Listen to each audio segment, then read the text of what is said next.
The World Cup is here, and it's all everyone wants to talk about. Feeling left out of the conversation? Read this and you should know enough to sound like a seasoned football fan able to pick up on the best performance of the day, a key result, and a moment that stood out. Without much ado, here is your definitive roundup to Day 7 of the FIFA World Cup.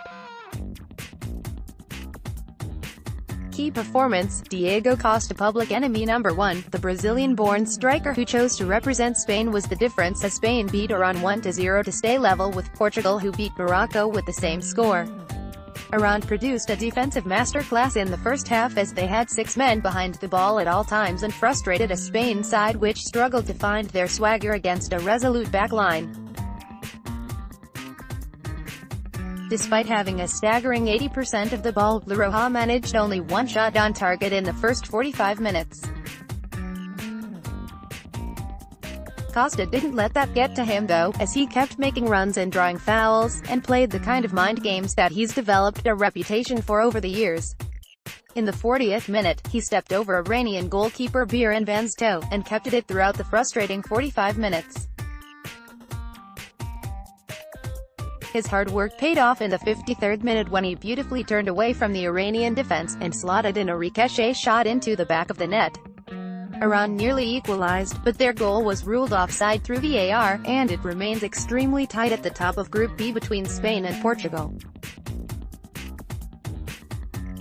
Key result: Uruguay 1, Saudi Arabia 0. The same Saudi Arabia side that got absolutely battered at the hands of Russia put in a much improved performance against the South American side.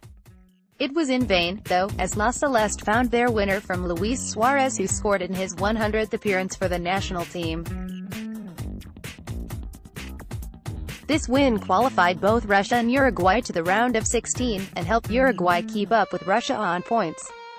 This sets us up nicely for a battle for the top spot in the final round of group stage fixtures, as Russia take on Uruguay.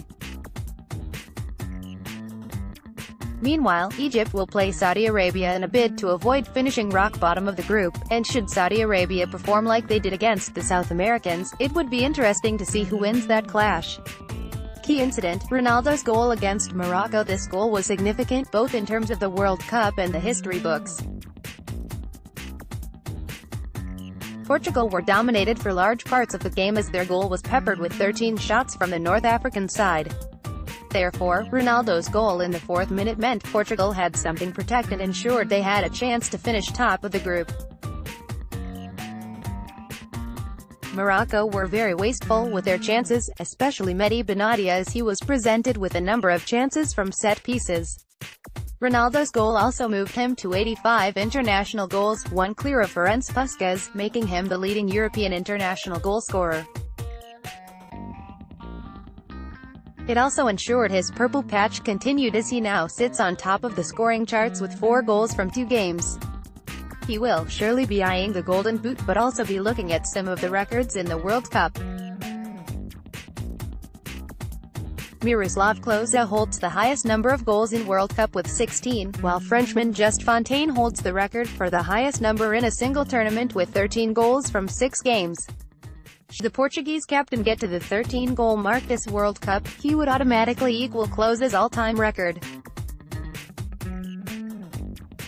This way, even if he can't carry this Portugal side to the trophy, he will ensure his name at least goes down in the World Cup history books.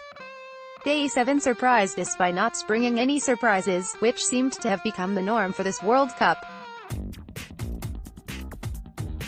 3 traditionally strong sides won with slender scorelines against relatively weaker sides, and 3 sides, Morocco, Egypt, Saudi Arabia, have already been knocked out of the World Cup, while Iran faced the tough task of having to win against Portugal to go through to the next round.